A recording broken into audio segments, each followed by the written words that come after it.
Psikologi Pendidikan dan Bimbingan Universitas Negeri Makassar. Baiklah teman-teman, pada video kali ini saya akan sedikit menjelaskan tentang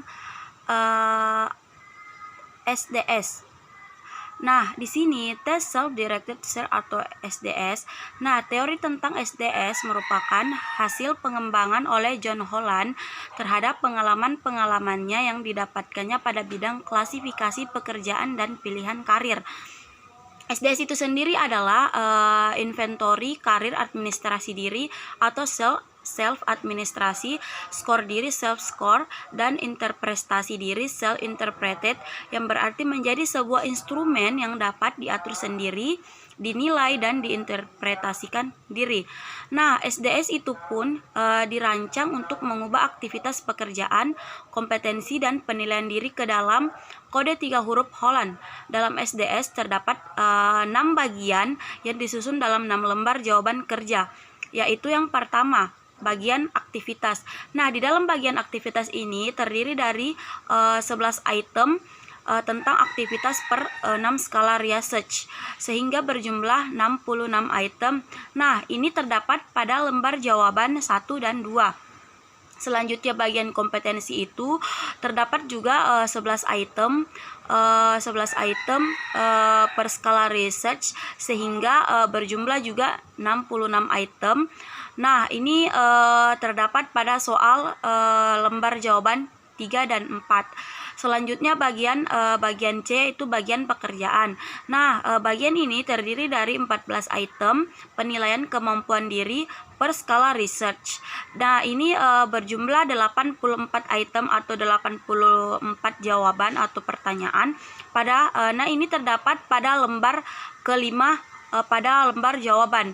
Nah, sedangkan yang keenam itu bagian keempat itu yaitu bagian penilaian diri, yaitu berupa skala rating terhadap kemampuan diri subjektif dengan rentang 1 sampai 7 yang memuat 12 item kemampuan.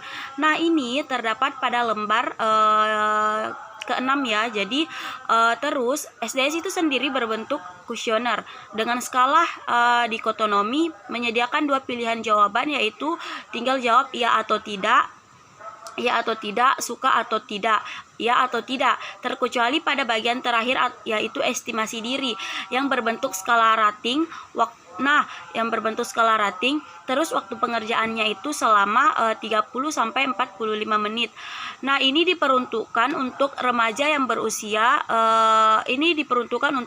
sampai dewasa yang berusia 17 sampai 75 tahun.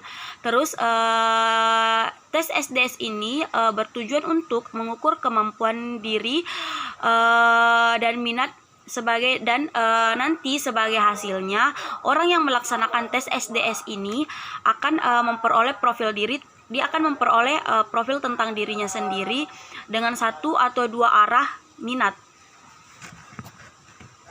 Di sini juga saya akan menjelaskan tentang cara penggunaan tes tersebut pada saat nanti tes ini akan dilaksanakan.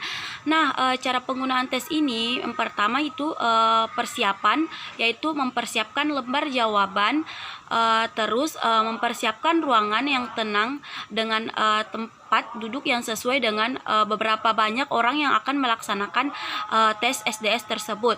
Nah, terus pelaksanaannya pun kita mengatur tempat duduk untuk orang yang akan melaksanakan tes tersebut. Nah, kemudian kita akan menjelaskan tujuan dan manfaat dari apa sih tujuan dari tes SDS ini. Misalkan tujuan dari SDS ini untuk mengukur kemampuan diri seseorang dalam jadi nanti di hasil akhir kita bisa dapat memperoleh profil tentang diri kita. Nah, selanjutnya yang melaksanakan tes ini atau orang yang di depan akan membagikan lembar jawaban, kemudian testi atau siswa disuruh untuk mengisi identitas dirinya masing-masing, misalkan mengisi nama, tempat tanggal lahir, alamat, terus kakak-kakak atau orang yang melaksanakan tes ini akan memberikan aba-aba. Jangan dibuka terlebih dahulu jawabannya sebelum diinstruksikan untuk dibuka, sebelum ada perintah untuk membuka lembar jawaban tersebut. Kemudian kita akan menjelaskan cara pengerjaan tes tersebut. Misalkan cara pengerjaan tes SDS ini, misalkan